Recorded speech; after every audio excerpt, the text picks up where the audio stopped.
Hello and welcome to a new video. NIS DElEd মামলার গুরুত্বপূর্ণ update নিয়ে ভিডিওটি হতে চলেছে। শেষ পর্যন্ত দেখুন। অবশ্যই চ্যানেলটিকে সাবস্ক্রাইব করে রাখুন, পাশে থাকা বেল আইকনকে স্ক্রল করে দেবেন, তাহলে ইম্পর্টেন্ট আপডেট মিস করবেন না। এবং যারা ফেসবুক থেকে দেখছেন আমাদের এই পেজটিকে ফলো করতে ভুলবেন না। ব্যাপারটা বিস্তারিতভাবে জানাবার জন্য আমরা চলে এসেছি মহামান্য সুপ্রিম কোর্টের অফিসিয়াল ওয়েবসাইটে। দেখতে পাচ্ছেন ডায়েরি নম্বর 350001/2024। পুরো ব্যাপারটা আপনারা জানতে পারবেন। একদম কজ লিস্ট দেখাবো এবং তার সাথে আগের যে অর্ডার হয়েছে অর্ডার কপিটাও দেখাবো এবং যে কেস ডিটেল পরবর্তী শুনানির ডেট সেটা কিন্তু দেখতে পাবেন। তো এখানে দেখতে পাচ্ছেন কেস নাম্বার যেটা এসএলপি নম্বর 019139/2024, যেটা রেজিস্টার হয়েছিল 20/8/2024। এর আগেও আমরা এনআইএস ডিএলএড সংক্রান্ত আপডেট অনেকবার দিয়েছি। তো দেখতে পাচ্ছেন আগামী 19শে ফেব্রুয়ারি কিন্তু শুনানি হতে চলেছে মহামান্য সুপ্রিম কোর্টে। অনারেবল মিস্টার জাস্টিস, এখানে নাম লেখা আছে দেখতে পাচ্ছেন, এবং তার সাথে honourable mister justice Manoj Mishra. এখানে সিরিয়াল নাম্বার 4-এ কিন্তু ব্যাপারটা আছে পেন্ডিং ম্যাটার, এবং কম্পিউটার জেনারেটেড যে ডেটটা শো করছে অর্থাৎ টেন্টেটিভলি যে ডেট সেটা হচ্ছে 19/2/2025।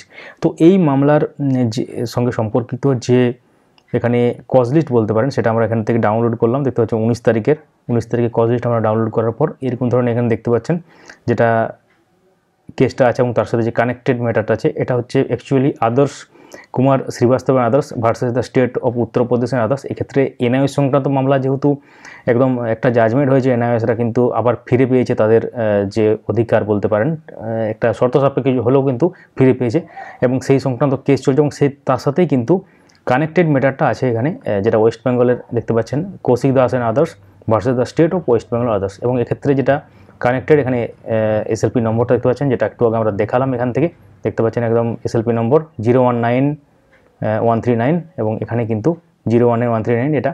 এবং এই মামলাটি আমরা যদি এর আগে কি শুনানি হয়েছে সেটা দেখার চেষ্টা করি। এখানে গিয়ে জাস্ট এখানে জাজমেন্টে চলে যাব।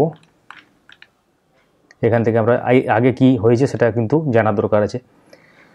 ওয়েস্ট বেঙ্গলের ক্ষেত্রে খুবই গুরুত্বপূর্ণ, যারা এনআইএসরা আছেন তাদের ক্ষেত্রে খুবই গুরুত্বপূর্ণ।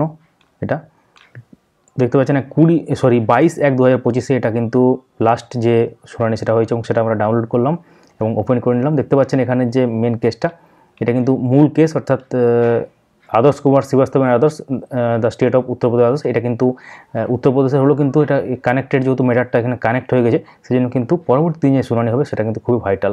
দেখতে পাচ্ছেন এখানে কি বলা ছিল একটু দেখে নিই আমরা। আই নম্বর দেওয়া আছে এবং সেক্ষেত্রে ব্যাপারটা উঠেছিল এনআইওএসদের পক্ষ থেকে এবং দেখতে পাচ্ছেন এনআইওএস ইজ রিপ্রেজেন্টেড কে ছিলেন আর কি এখানে সেটা কিন্তু লেখা আছে এবং অ্যাপ্লিক্যান্টের পক্ষ থেকে কে ছিলেন সেটাও কিন্তু পরিষ্কারভাবে লেখা আছে। এখানে কিন্তু কি আছে দেখে নিই আমরা একটু। The learned counsel for the applicants in the I number এত of 2025 refers to the prayer in application and also order dated 20/2000।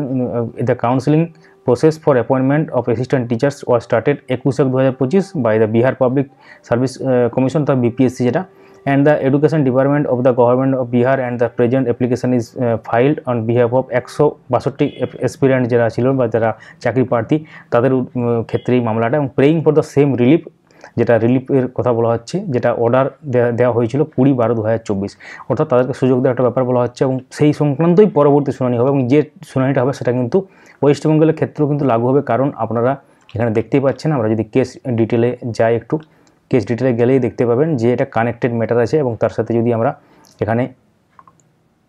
এখানে যদি আমরা কজ লিস্টে যাই আর কি অ্যাকচুয়ালি, তো এখানে দেখতে পাচ্ছেন কানেক্টেড ম্যাটার আছে, মানে ওয়েস্ট বেঙ্গলের ক্ষেত্রে খুবই গুরুত্বপূর্ণ ব্যাপার এটা। এবং পরবর্তী সময়ে পর্ষদ কী করবে সেটা এখন দেখার বিষয়। ওয়েস্ট বেঙ্গলের ক্ষেত্রে অফিসিয়াল নোটিশ জারি হলে অনেকটা রিলিফ বলে মনে করবে এনআইএস ক্যান্ডিডেটরা।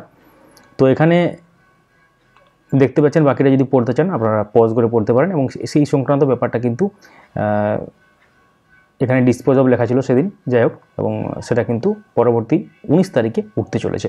তাহলে এনআইএস ডিএলএড যারা আছেন, মানে যারা এনআইএস ডিএলএড করেছেন এবং তারা মাঝখানে যে মহামান্য সুপ্রিম কোর্ট থেকে বাদ হয়ে গিয়েছিল এবং তারপর সেটা রিভিউ পিটিশন বা রিভিউ ফাইল করে সেটা আবার ফ্রি পায় এবং তারপরে বিভিন্ন রকম মামলা চলছে এবং সেই এনআইএসদেরই একটি গুরুত্বপূর্ণ মামলার আপডেট পেলেন এই ভিডিওতে, অর্থাৎ যে মামলাটা পরবর্তী দিন শুনানি হবে পরবর্তী 19 তারিখে, অর্থাৎ ফেব্রুয়ারি 19 তারিখে শুনানি হতে চলেছে। যদিও কম্পিউটার জেনারেটেড ডেট এখন সম্ভাব্য বলা চলে।